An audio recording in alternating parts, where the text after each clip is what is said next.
Well, good morning and good afternoon, everyone, and welcome to today's Exploring by the Seat of Your Pants event.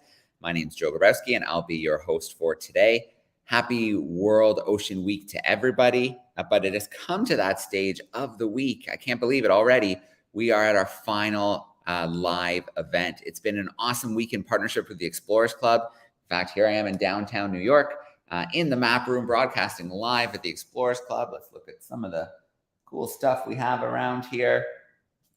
We've been connecting with scientists, explorers, conservationists, filmmakers, artists, and learning about all the ways that they're trying to document, to protect, and to research our planet's ocean, which we know we can't survive without. It's so important that we protect our ocean. All of the events from the previous week can be found on our YouTube channel. There's a playlist at Exploring by the Seat of Your Pants on YouTube, World Ocean Week 2022. You can also find them on the website, exploringbytheseat.com/Ocean Week. We'll have all the events posted there as well, so you can check them out. But we have a great event to kind of cap things off for the week. We are heading live to the Florida Keys to the Turtle Hospital. So the Turtle Hospital opened in 1986. The Turtle Hospital contains the up-to-date equipment needed to perform a variety of surgeries on different species and sizes of sea turtles. So you may already know there's 7 species of sea turtles in the world, and 5 of those 7 are found in Florida. So the Sea Turtle Hospital is working to educate the public, to assist with research, to work towards environmental protections, and of course to rehab injured sea turtles and get them back into the wild. So we have Chrissy joining us live today. Let me bring Chrissy in. Hi, Chrissy. How you doing?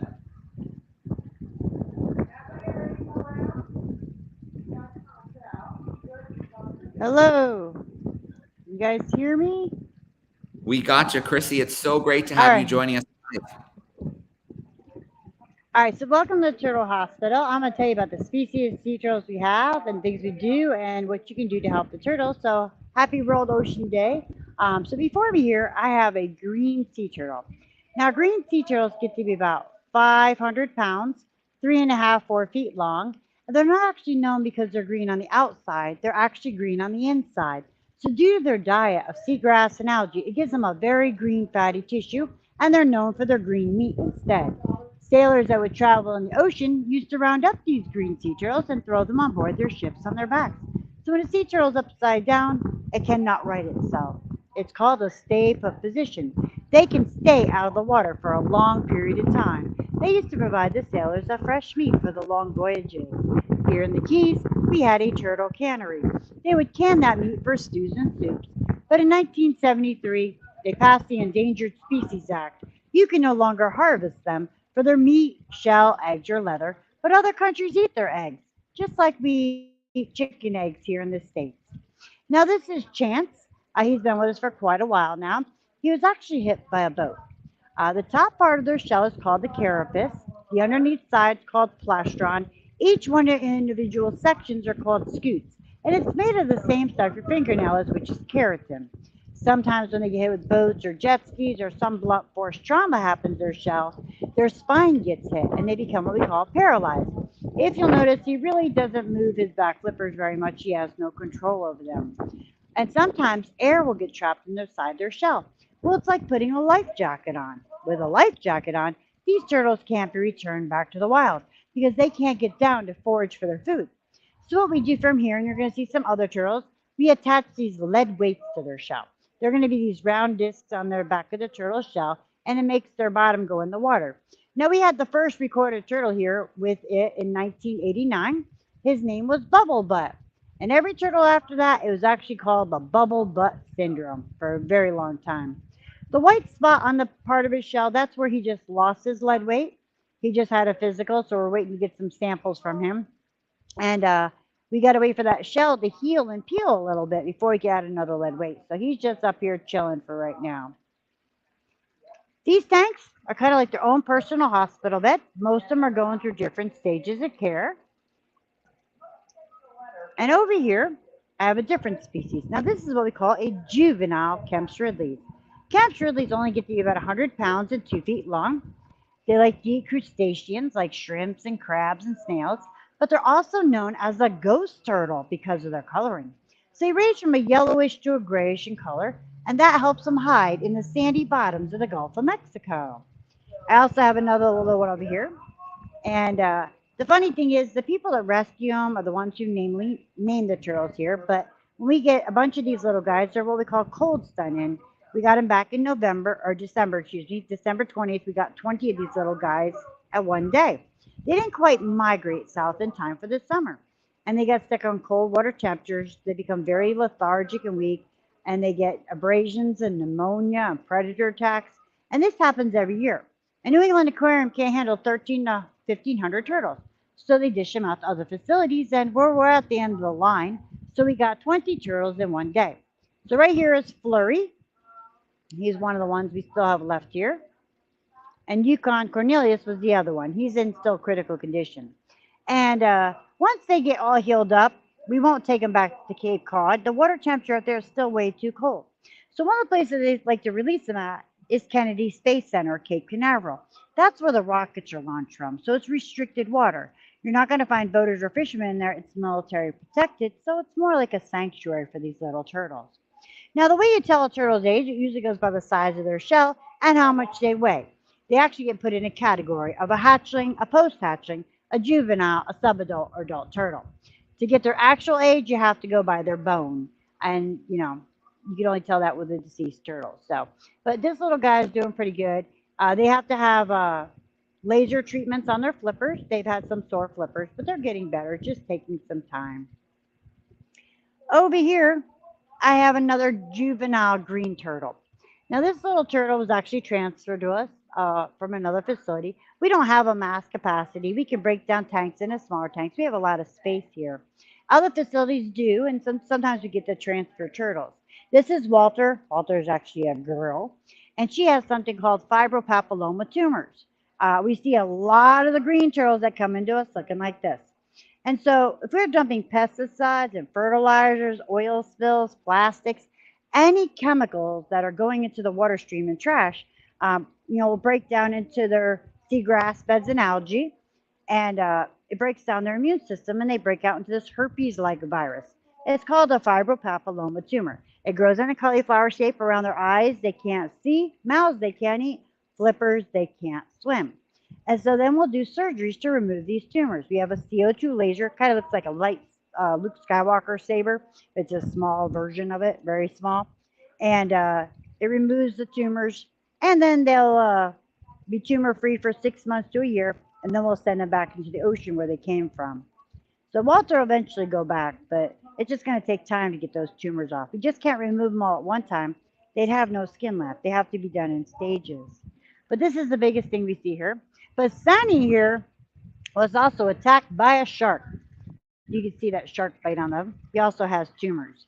Sharks sometimes won't always eat the whole turtle. They'll take a snack, a flipper here, flipper there, save the turtle for another day. But how can you tell a turtle's been attacked by a shark if they still have 4 flippers, a head, a tail, and no chunk marks out of their shell? They'll have what we call rake lines on their shell.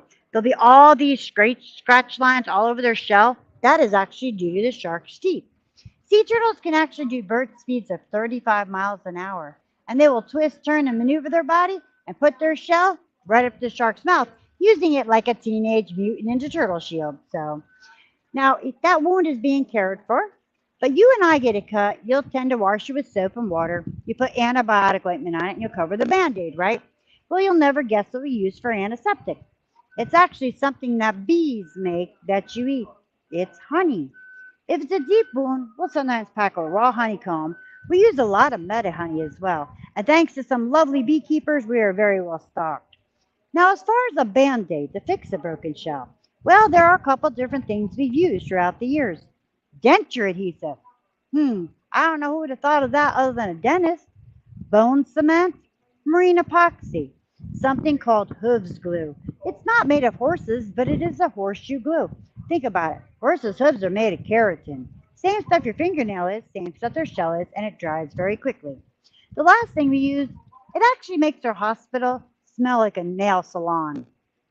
It's acrylic. Same thing ladies use on nails. Pretty cool, huh? Over here is Luna. And she's in a very shallow amount of water. We just want her to get the rest that she needs. You can see the big old nasty tumors on her. But she did have one surgery the other day. Her eyes were covered. And that was making like a very sad and depressed turtle.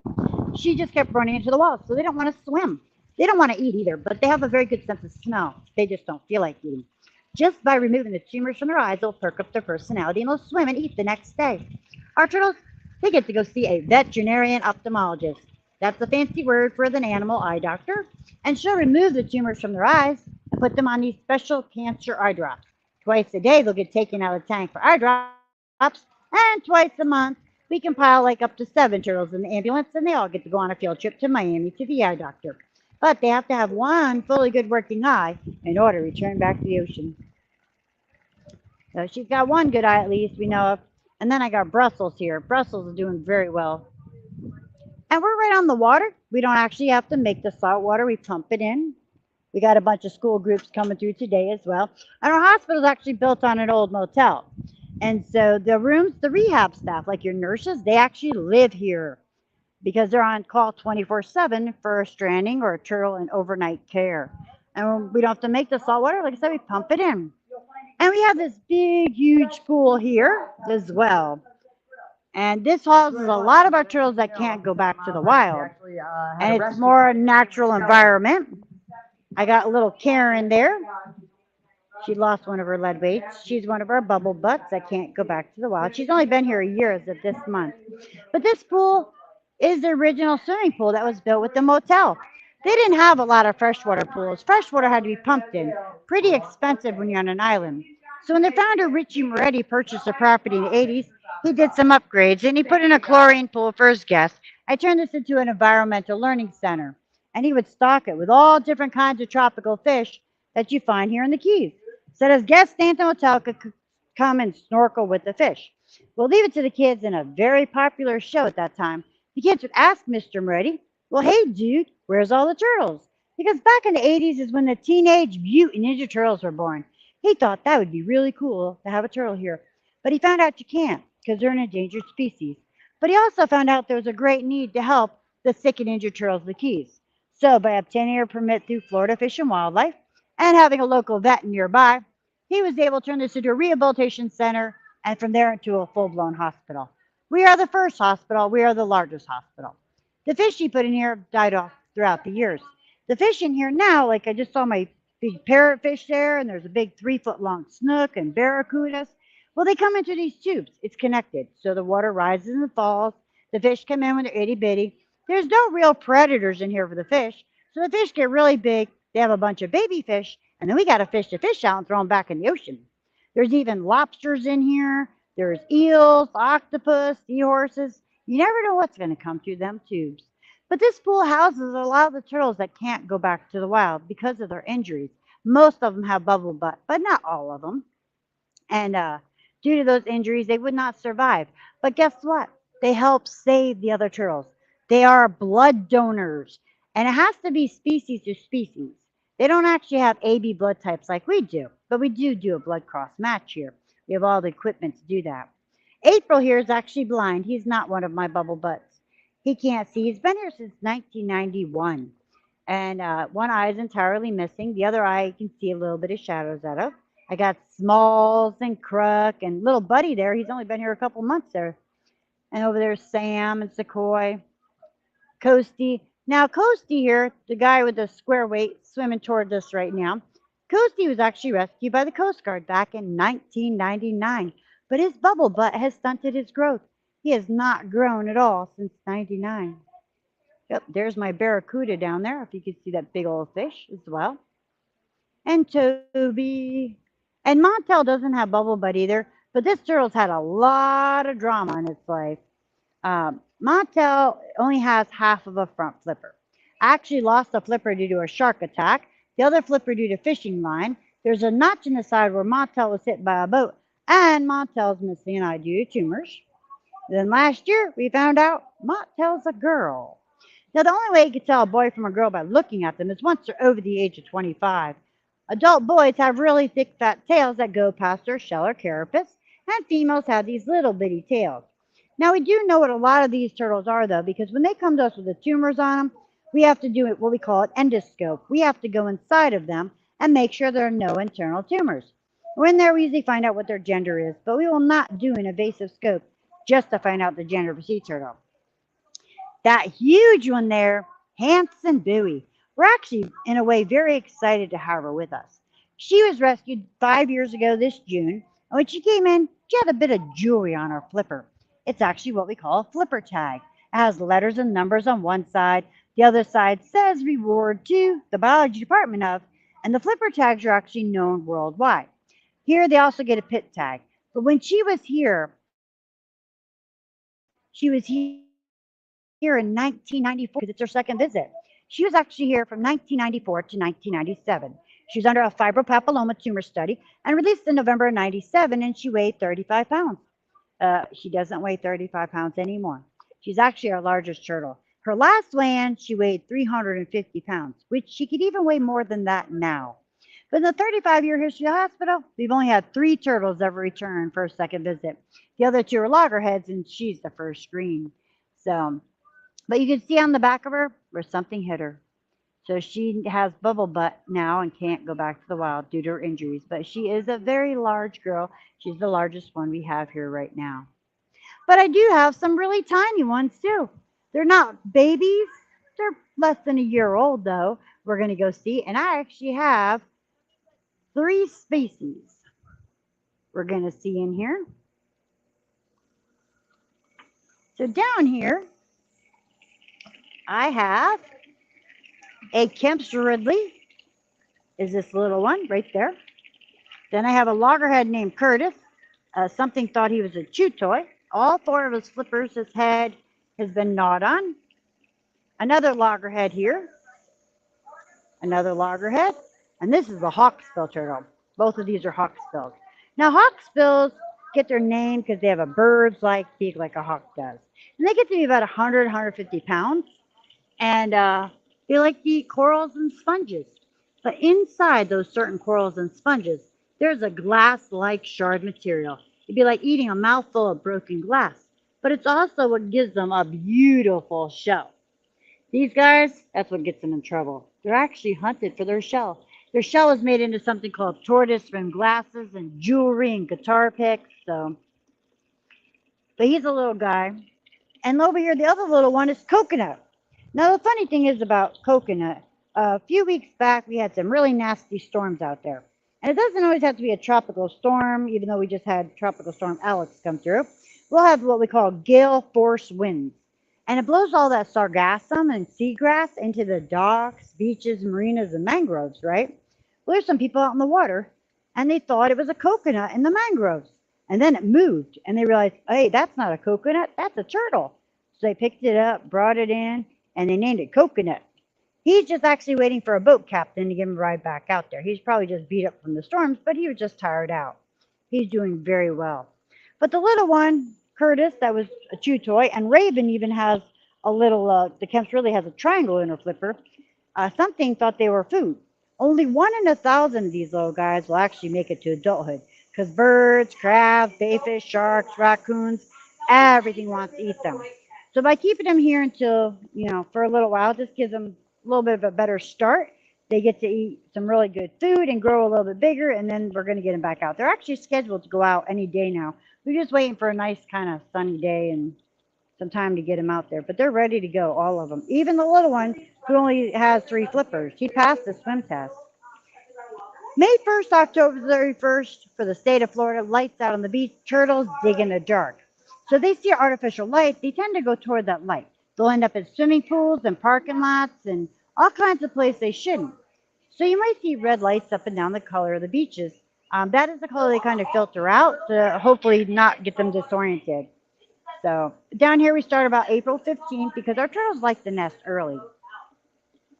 But the biggest turtle the babies have is the first years of life, they live at the Sargasso seaweed patches. Those big floating patches in the ocean, there's their baby food. It's a nursery of snails and jellyfish and bivalves and all that food that they get to eat and grow really big the first years of life. But unfortunately, those are now trash dumps because all the trash that floats in the ocean has to stop when it hits something. It hits a sargasso, breaks down into smaller pieces of trash. A lot of those babies, if they can fit it in their mouth, they're like toddlers. They'll eat it. They'll eat anything they can fit in their mouth. And that's a lot of trash. So they'll eat anything that they can. So they eat a bunch of trash and they don't make it because of all the trash they eat, unfortunately. And we keep it covered because if a raccoon or something were coming, they're still lunch size. Not so much for a bird anymore. If you notice too, the loggerheads and the Kemp's Ridleys have a little ridge on their back. It's actually called a keel. And it just makes them look tougher to a predator. It gives them that dinosaur and prehistoric look to their shell. But they are really, really cute. And down here, I got two more little ones. And we did a Facebook and Instagram name game. Instagram name game. And the public chose mac and cheese for them. And so they get to be our little ambassadors here at the hospital. They get to go on field trips to schools, summer camps, outreach program, library festivals, and every year one of them gets to go to church. They go usually to the Blessing of the Pets of the Catholic Church. But they'll be with us for 2 years, and when they go back out to the wild, they'll be about 2 feet long. At that size, the only predator they're going to have to worry about are sharks. In the meantime, they just get to chill, eat a lot of good food, and relax. But if you notice on their flippers, they have nails on those flippers too. And most of the turtles have nails. They use them for a couple different reasons. Sea turtles cannot pull their heads or flippers inside their shell. They'll often dig holes like under corals and rocks, stuff their heads in the hole, tuck their flippers underneath them, and it makes them look like a rock. That's how they hide from sharks as they rest at the bottom. The back nails, when it's nesting season and they're trying to dig through all the sea oats and roots, those back nails will help rip up the roots as they dig an egg chamber. And then the funny thing they use them for too, their front ones, like a toothpick. If something gets stuck in their beak and they can't get it out, they'll run that flipper along with that nail and pluck it on out just like a big old toothpick. Then I got another one I want to show you. Now loggerheads though, they tend to be 450 pounds when they're fully grown, 3.5 feet long. And they get their name because they look like a log when they're floating in the surface. And boaters would be like, hey, there's a log in the water, log in the water. And then they'd pop their big old head out of the water and they realize it's not a log, it's a turtle. And so they called it a loggerhead. And they eat hard shell invertebrates like lobsters and crabs and horseshoe crabs and conch shells. Oops. They have a very powerful jaw. Their bite force is almost the same as a great white shark.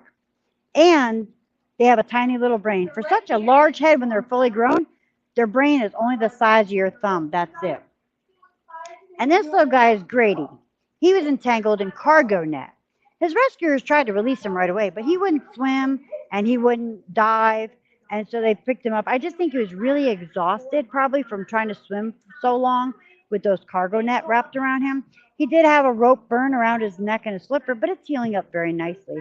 He won't be with us much longer, and he'll go back to the wild soon. Cover him. And then I have a huge one over here who's in what I call a permanent timeout. This is little fat Brianna. We did not name her that. Her rescuers named her that. I would have named her a meatball because she looked like when she came in. She was hit by a boat. She also has that bubble butt syndrome. Loggerheads tend to be territorial and aggressive. You cannot put two loggerheads together. No, I do have one loggerhead named Medea over there in the main pool with the other green turtles there. But this one, she doesn't like anybody. We have tried. And she actually has a big aquarium she had been waiting for her over in London to go to. And then COVID hit, so she wasn't allowed to fly. So we're not sure if she's still going to make it there yet or not. But she can't go back to the wild because of her bubble butt syndrome. And with them being territorial, in the corner over there next to her is a Lily, another loggerhead turtle. And they actually fight at the fence sometimes. They don't really get along very well, so we have to keep them separated. But loggerheads tend to be territorial. You can put one loggerhead in with a bunch of species. You just can't put two loggerheads together a lot of times. Over here are some more of what I call my Beast to Beauty stories. Chief here had a lot of tumors removed. He's looking quite well now. But this is what Chief looked like when he came in. See all that sargasso grasses growing on him and algae and stuff. So sea turtles have to come to the surface to breathe. When they're not feeling well, they're going to hang out close to the surface, and photosynthesis will set in, and algae will grow because fish can't get on their shell to clean it off. And then they're moving so slow, they develop a whole habitat. Gingerbread here didn't want to eat when she came in. And so normally we don't go out and mow the grass beds. We'll feed them romaine, lettuce, pepper, squid, cucumbers. But we actually went out and pulled up some grass beds for her, trying to encourage her to eat. She's doing much better. She saw the eye doctor on this past week on Wednesday and got some tumors removed from her eyes. So she's doing better. She had to have 2 blood transfusions when she came in, though. Got a little tulip there. She's looking quite grand. Over here I have Spook. Spook got a jewelry piece on the back of his flipper, though. Sometimes they get on the front flipper, sometimes they get on the back flipper. And Spook's actually going to be going back to the wild soon. But Spook's also going through what I call a growth spurt. If you look at his scutes, they look like they're outlined white and blotchy. Well, in the wild, you'd see fish picking at their shell. Fish want a free meal. Well, they want sometimes the worms, the leeches, the leech eggs, things like that that want to get in and around those scutes. It kind of be like you and I getting something underneath your fingernail, and that would drive you crazy. It drives them crazy too. They'll often scratch their shells on corals and rocks, just like we use a nail file. We don't have corals and rocks in the tank, so we built them these PVC enrichment toys, and they use those toys to scratch their shells on when they get an itch. But Spook actually has a very unusual shell. There are actually extra scutes in his shell. The researchers believe this happens when they're inside the egg and the egg's just too warm sometimes. But he's very active. He's going to be going soon, hopefully. And Jessica here is a boy. She had some tumors removed the other day, too. And the one turtle I didn't talk about is the leatherbacks. We don't have any here right now. JT is scratching his shell for you. Leatherbacks tend to give you about 2,000 pounds, 6 feet long, and they eat almost their body weight a day in jellyfish. And they are deep divers, so that's why they need a leathery shell made of cartilage. A hard shell would crack under the kind of pressure that they go so deep down. But that's where you find the monstrous squid and monstrous jellyfish. And almost their body weight a day in jellyfish, and a jellyfish is mostly water, some of them. That's a lot of water they drink in one day through a jellyfish. Think about it. So plastic bags in the ocean are very bad. All these animals, actually, all these species eat jellyfish at one point in their lives. And, plastic looks like jellyfish. Little white pieces of plastic look like snails and crabs. So it's really important to make our ocean much, cleaner and be good stewards of our environment for these animals. And I got Torty here. She's had a lot of tumor, but she's doing really good. And then most of her lifting is all muscle power. I do have one elevator here we use to lift the hefty turtles up with. Sometimes it takes 4 or more of us to move a turtle around this place because they're just very heavy, very awkward. And when they feel well, they don't like to be manhandled. They don't like to be moved. All right, I can start taking some questions if any of you have any questions at all. All right. Great timing, Chrissy. I was just about to ask you if we could do some questions. Perfect. Okay. Well, we're going to take questions from our camera classrooms. We'll take questions from YouTube. So let's get started. We are going to go to our first classroom, Miss D's classroom. It looks like they're in New Jersey. I'm going to bring them in for us. Hey, Miss D's class, how we doing? Say good. All right, Gemma, you can come on up. The camera's over here just so we can hear you a little bit better. Nice and loud for us. Why was Coconut separated from the other turtles? So she said, why was... Okay, sorry. Go ahead. So Coconut just came in. She's still a very smaller turtle yet. And the other ones have kind of been together for a while. We had to get a sample from her. Sometimes when they come in, they can have intestinal parasites or something else wrong with them. So we just want to make sure she's safe for right now. And then she'll get introduced to the other turtles. They're actually all going to be going back to the wild soon. So. All right. Do you have another quick one, Miss D's class? Jenna, did you have a question? Come on up, Jenna. Just so we can hear a little better. How do you know the difference between turtles? Like, how do you know the difference between them? You mean between the species of turtles? Yeah, types of turtles? Yeah. Yes. How do you know the difference? Okay. So sea turtles have flippers. Freshwater turtles have web feet. Terrapins have web feet. And tortoises have stumpy feet, like elephants. And tortoises don't swim very well. That's the way you can tell the difference. Sea turtles cannot pull their heads inside their shell or their flippers. Other species can. All right, very cool. Let's grab another one of our classrooms here. Let's see. This time we're going to go to Toronto, Ontario, jumping up to Canada. Let's bring our group in. We've got Mrs. Ayers' crew and Mrs. Nako's class. How's it going today, Toronto? Hi, we're great. We want to say a big hello. Hi, hello. Hello. And a big thank you to you, Christy and Joe, for bringing us to you. We brainstormed before we met you, so I'm just going to group two questions together. How many turtles do you think you've saved since you opened in the 80s? And what would you say is the hardest thing to treat in a turtle? So one, it's hard to say. We know we've released over 2,000 turtles back to the wild, okay? And that's not including the babies. And some of our turtles that can't go back to the wild have already been moved to other zoos or aquariums. So there's over 2,000 that we've returned to the ocean, though, not including the babies. And the hardest thing to treat, I think, sometimes would be what we call their impactions. When they eat a bunch of stuff and their intestines gets all blocked up and they can't go to the bathroom. Because you don't always know what's in there. It could be shards of plastic or something that could actually cut them. And sometimes you actually got to do a surgery on a turtle to remove it.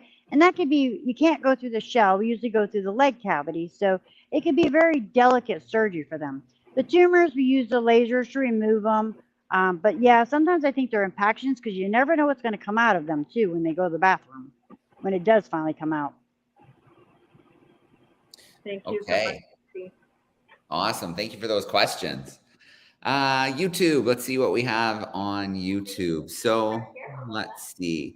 Miss Gale's class would like to know, does the Turtle Hospital ever deal with the eggs? Do you guys ever incubate any eggs, or is it just the hatch turtles? It's pretty much just the hatch turtles here. A lot of times, what most people don't realize is mama turtle doesn't lay one nest. She'll actually lay 4 to 7 nests a season, and then she'll take 2 to 3 years off.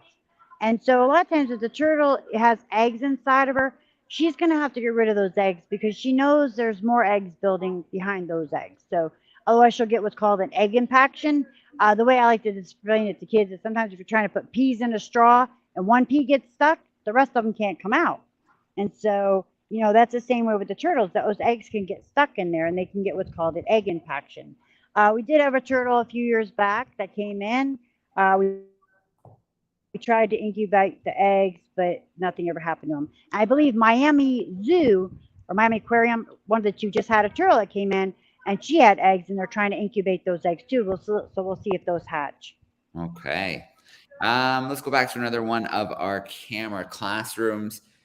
We've got some 4th and 5th graders joining us from California. Let me bring them into the call here. We've got Rice's Reboot. How we doing? We are doing great. Awesome. We are doing great. Let's see if I can change this.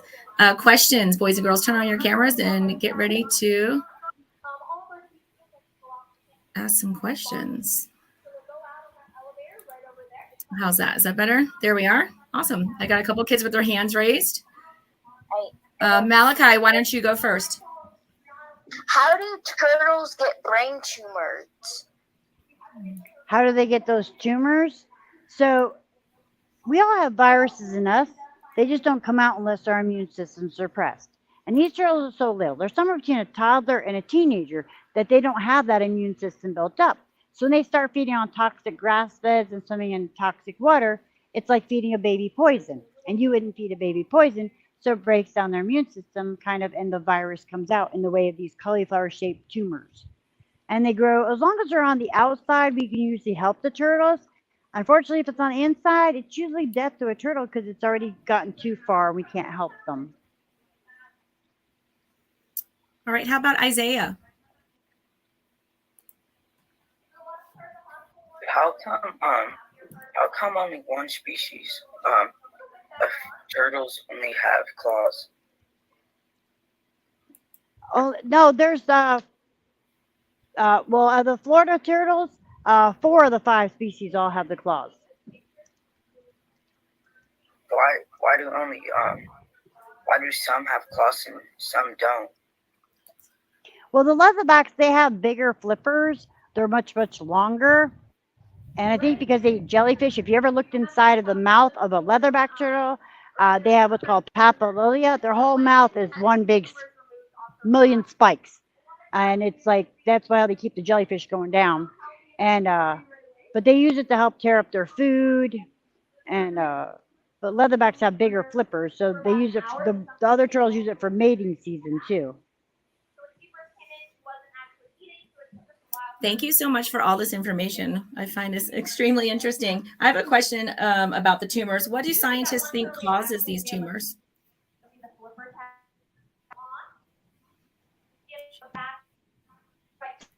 So we all just don't call these turtles. Some have the virus in it already. It's once they start feeding on toxic grass feds like pesticides, fertilizer spills, it's like feeding a baby poison. Now, I do mention, like a little over a year ago, we had a loggerhead come in with the largest tumor I've ever seen. It was a 14.2-pound tumor. It was bigger than a basketball.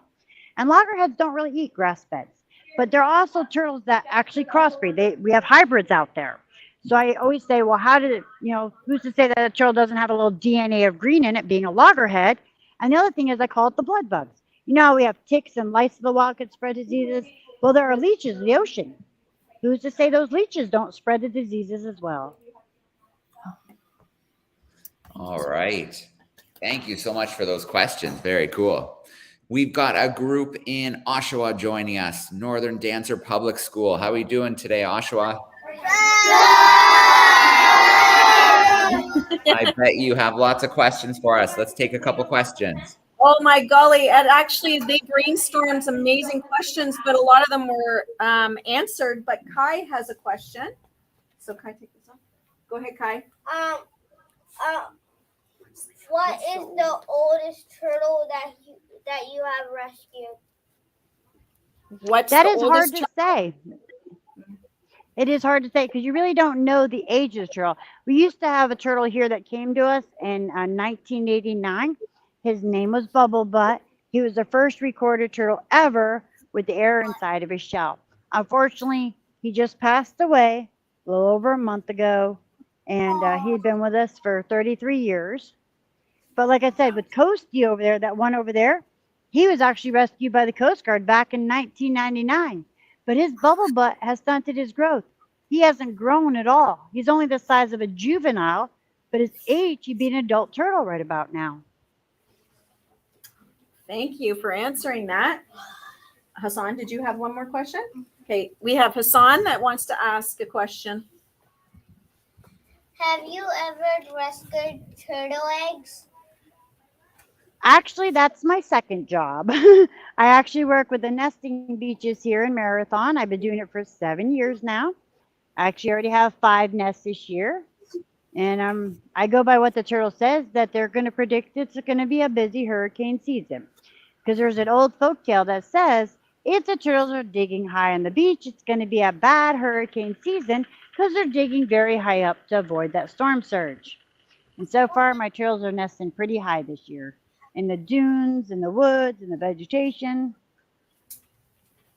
We already had our tropical storm number 1 come through on Friday, so. Oh dear. Well, I hope everybody stays safe and turtles as well. Thank you for sharing. Yeah, thank you for those great questions, for visiting. boys and girls. Good to see ya. Thanks.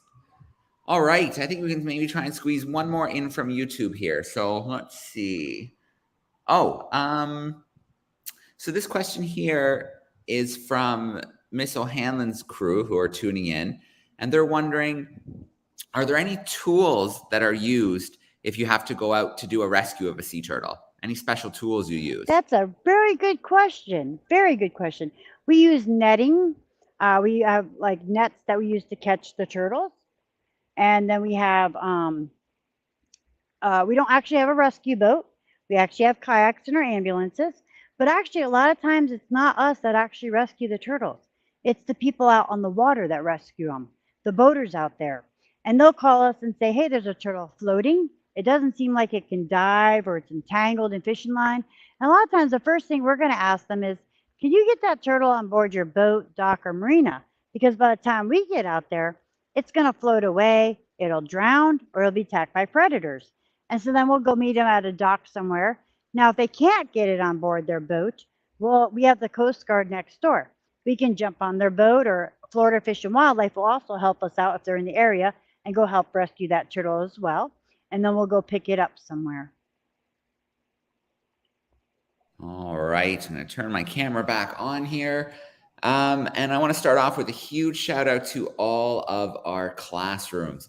Thank you so much for the great questions. Thank you so much for being with us today. And also, I know many of these classrooms have been joining us all week for the ocean event. So great to see familiar classrooms, new classrooms. Yeah, go ahead, Chrissy. Next week is World Sea Turtle Day on June 16th. So tune in for turtles that day if you got a chance to. About all the species of the ocean. There's also, it's the launch of the Tour Day Turtles. Every year, a bunch of facilities put a turtle as satellite tracker, and you can follow those turtles through tourdayturtles.org. Ours will start their race on August 1st. So we'll be doing a turtle hopefully with satellite tracker, and you can track the turtles to see where they go. It's kind of a neat race to watch and follow. So root for our turtles, because ours are not exciting. We usually get last place, so. That's really cool. Is that if they go to the turtle do something? If they go to the Turtle Hospital website, can they find all the information? It's called. Usually you can find it when we put our turtle in the water through tourdayturtles.org. The leatherbacks start on June 16th, World Turtle Day. Leatherbacks can do like 10,000 miles in a year time. Just can't beat a leatherback. Little last name 100. So. Okay. I'm also going to share a link here before we sign off to the Turtle Hospital website. So another spot you can visit to learn more about the work is turtlehospital.org. Look at those turtles. I love looking at them. It's hard to tear away. I'm going to let our classrooms in right now, and let's let them make a little noise. Maybe the sea turtles can hear them if they're loud enough. So I'm going to open up. We're going to make a noise. Here, if you want to make a little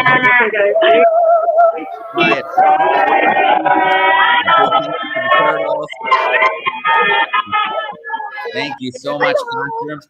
Chrissy, thank you so much to the Turtle Hospital. Thank you for another great visit. It was amazing. You guys do incredible work.